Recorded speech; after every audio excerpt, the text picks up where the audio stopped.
Important yet difficult conversations are happening every day in regards to race relations and police. The killing of George Floyd by Minneapolis police called into question the role that police should play in our communities. And Denver 7's Jessica Porter goes 360 on what's fixing the system would look like. How do you fix a system that has consistently failed to protect people of color? Blacks are nearly 3 times more likely to be killed by police than whites, and yet are more likely to be unarmed.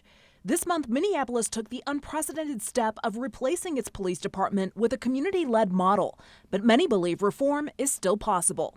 Let's go 360. Police training alone does not work. Lisa Calderon has served on the use of force committees of the Denver Sheriff's Department and Denver Police Department. We really have to look at structural change through the courts and through the legislature. She supports shifting some police funding into hiring more social workers and mental health professionals to respond to calls. Officers being social workers, addictions professionals. We have a terrible homelessness crisis in this district, and police are called to respond to that. That's not their job. I think we can put in new policy. A lot has changed since Denver police trainer Tyrone Campbell was in the academy. Now I'm in the fortunate position of saying this type of behavior isn't allowed on this department.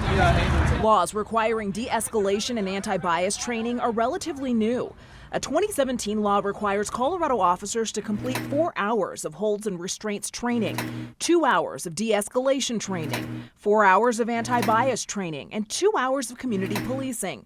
A total of 12 hours to learn how to deal with people having their worst day. How you take somebody into your care, custody, or control. In other words, how you stop them, right?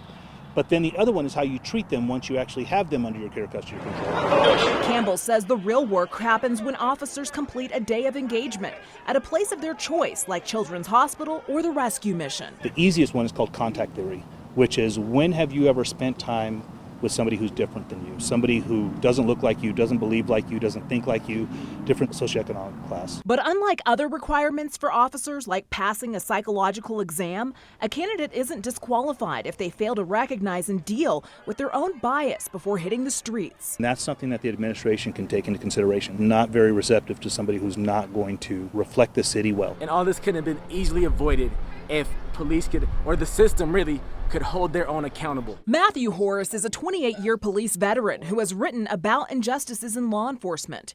He says laws need to change to create national standards that are upheld by all police agencies across the country. It boils down to 4 simple things: recruitment, hiring, training, and accountability. 99% of all officers involved in police killings are never charged, and laws prevent them from being held individually liable. Meanwhile, millions in tax dollars are spent by police departments in lawsuits and settlements each year. In many cases, the officers still work for the department.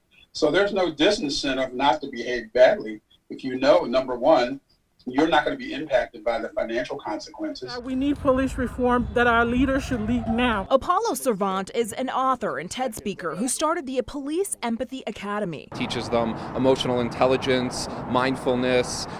It gives them education on social issues and also about empathetic approaches to very tense situations. He knows empathy training won't change every officer, but believes his work can have a ripple effect. There are billions of dollars that are invested in making police officers look like the military, and I think that that's one of the biggest problems. We're not investing in the mental and emotional health of police officers and the communities that they serve. It is our duty to win! Right now, activists are calling on Congress to pass federal legislation creating a police misconduct registry, ban chokeholds, and stricter use of force policies. All policies adopted in Colorado's police accountability bill.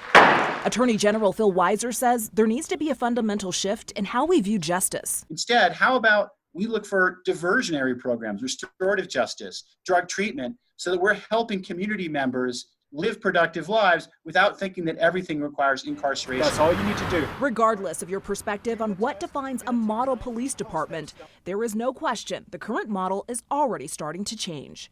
Jessica Porter, Denver 7.